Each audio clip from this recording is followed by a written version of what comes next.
Hello दोस्तों, hope everybody is fine.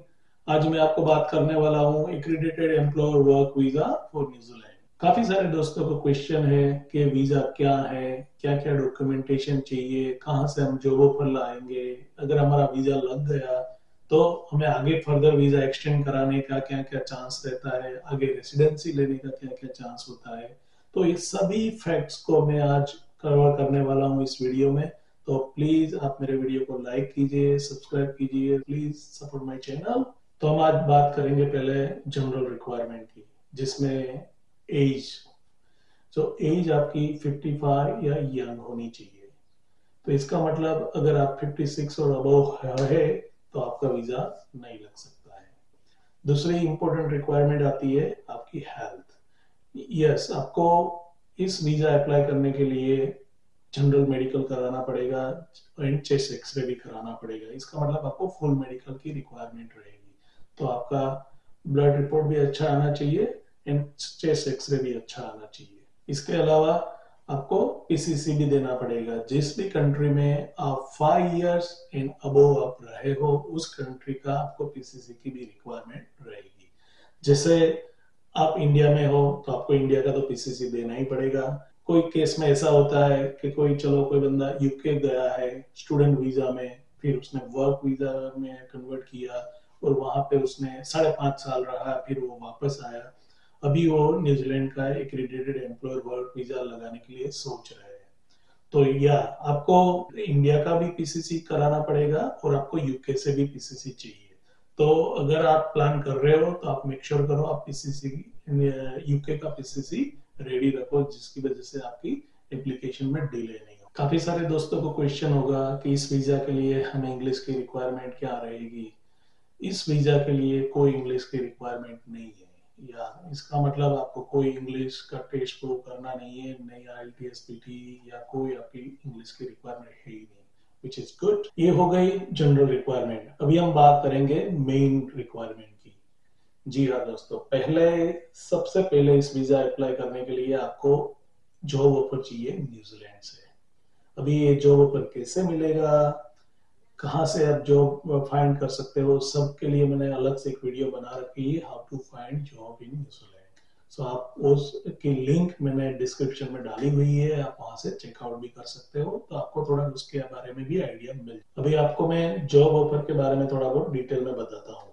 जैसे New Zealand से अगर आपको जॉब ऑफर मिलता है, ओके, उसमें अगर आपका पे रेट मीडियम वेजेस जो फिलहाल $29.66 पर आवर है, अगर आपको वो मीडियम वेजेस के साथ जॉब ऑफर मिलता है तो आपको 3 साल का वीजा मिलता है। अगर आपका जॉब ऑफर सेक्टर एग्रीमेंट से है, जिसमें हॉस्पिटैलिटी हो गया, कंस्ट्रक्शन हो गया, उसका अलग से इन लोगों ने मीडियम वेजेस बना के रखा हुआ है। जैसे हॉस्पिटैलिटी का है $28.20 पर आवर।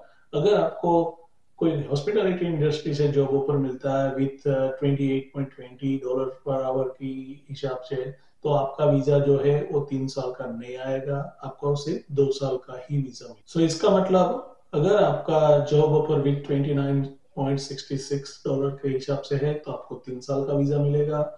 अगर आपका जॉब ऑफर विथ $28.20 के हिसाब से है तो आपको 2 साल का वीजा मिलेगा। उसके बाद अभी काफी सारे लोगों को क्वेश्चन होता है कि मेरे पास जॉब ऑफर भी है, अगर मेरे को जॉब ऑफर नहीं भी है, अगर मैं अप्लाई कर रहा हूँ मेरे को मिल गया, तो मेरे को क्या क्वालिफिकेशन चाहिए होगा, क्या वर्क एक्सपीरियंस चाहिए होगा।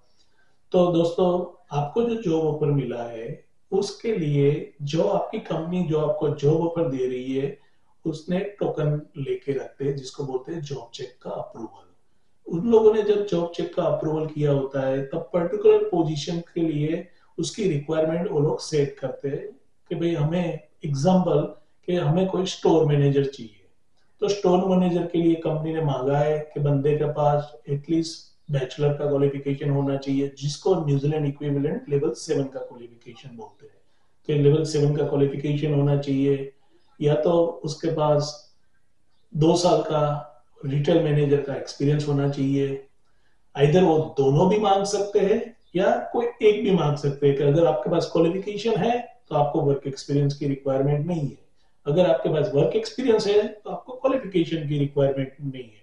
आइदर और भी मांग सकते हैं, दोनों भी मांग सकते हैं, लेकिन वो टोटली डिपेंड करता है वो जॉब चेक के अप्रूवल पे। सो इसका मतलब ऐसा होता है कि आपको जो जॉब ऑफर मिली है वो पर्टिकुलर जॉब ऑफर के लिए कंपनी ने जो भी रिक्वायरमेंट मांगी है वो आपके पास होनी चाहिए। आइदर वो क्वालिफिकेशन हो, आइदर वो जॉब का वर्क एक्सपीरियंस हो। कुछ कुछ पोजीशन है ऐसी भी होती है जिसमें कंपनी मांगती है कि नो क्वालिफिकेशन नो एक्सपीरियंस, वो लोग जो बंदे को हायर करेंगे उसको ट्रेनिंग प्रोवाइड करेंगे।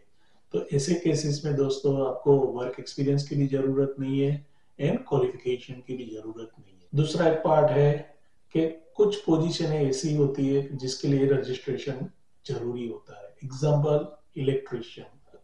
अगर आपको एज ए इलेक्ट्रिशियन न्यूजीलैंड में काम करना है तो आपके पास न्यूजीलैंड का रजिस्टर्ड इलेक्ट्रिशियन का सर्टिफिकेट होना चाहिए।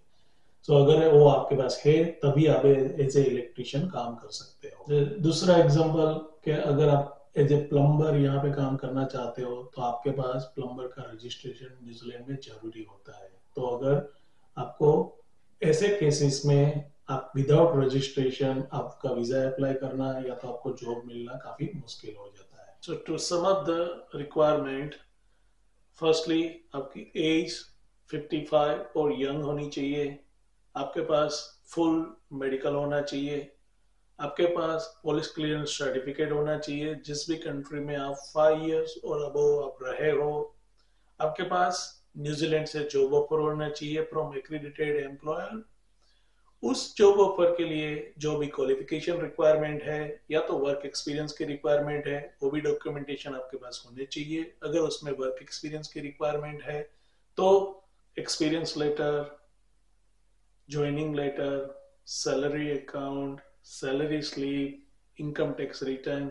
सो इसमें से जितने भी हो सके उतने मैक्सिमम डॉक्यूमेंट आप अपने वीजा के लिए प्रोवाइड कर सकते हो। उसके साथ साथ आपका पासपोर्ट एंड आपको फोटोज भी चाहिए वीजा के लिए। इस वीजा के लिए 750 न्यूजीलैंड डॉलर आपकी वीजा फीस रहेगी जो आप क्रेडिट कार्ड से पे कर सकते हो।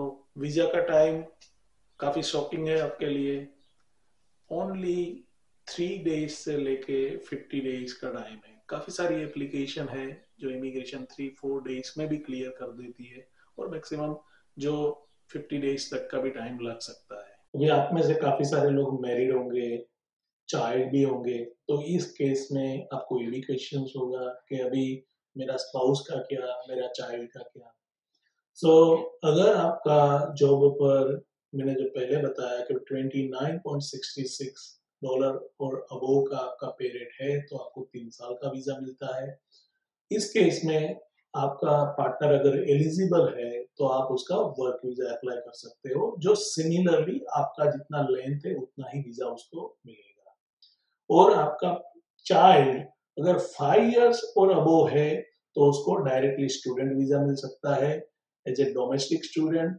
उसमें फीस भरने की जरूरत नहीं होती है, एज ए डोमेस्टिक स्टूडेंट ही उसको एडमिशन मिल जाता है। एंड अगर 5 ईयर से कम है एज तो उसको जनरल विजिटर वीजा। पार्टनर के वर्क वीजा एंड चाइल्ड के वीजा के लिए मैंने सेपरेट वीडियो बनाए हुए हैं, आप वो चेक कर सकते हो। लास्ट में आप सभी का मेन क्वेश्चन यही होता है कि आगे हमारा वीजा एक्सटेंशन का सिनेरियो क्या होगा और हमारी रेसिडेंस का क्या होगा। तो रेसिडेंस के लिए दोस्तों उसकी जो डिटेल में जो रिक्वायरमेंट है ओके उसके लिए भी मैंने वीडियो बनाए हैं तो आप वो भी आप चेकआउट कर सकते हो। और वीजा एक्सटेंशन का अगर आपका मीडियम वेजिस है आपका वीजा 5 इयर्स तक एक्सटेंड हो सकता है। और आपका अगर सेक्टर एग्रीमेंट में हो तो आपका स्टैंड डाउन पीरियड रहता है 12 मंथ का before you apply next visa. So दोस्तों इसमें आपको काफी सारे मैंने टॉपिक्स कवर कर दिए हैं। मैंने काफी सारे दूसरे वीडियो जो मैंने आपको बताया जैसे पार्टनरशिप वीजा के बारे में, चाइल्ड डिपेंडेंट का वीजा के बारे में ओके उन सभी के लिए मैंने सेपरेट वीडियो बनाए हुए हैं। रेसिडेंस वीजा के बारे में भी तो आप वो भी चेकआउट कर सकते हो। Please subscribe my channel, like the button.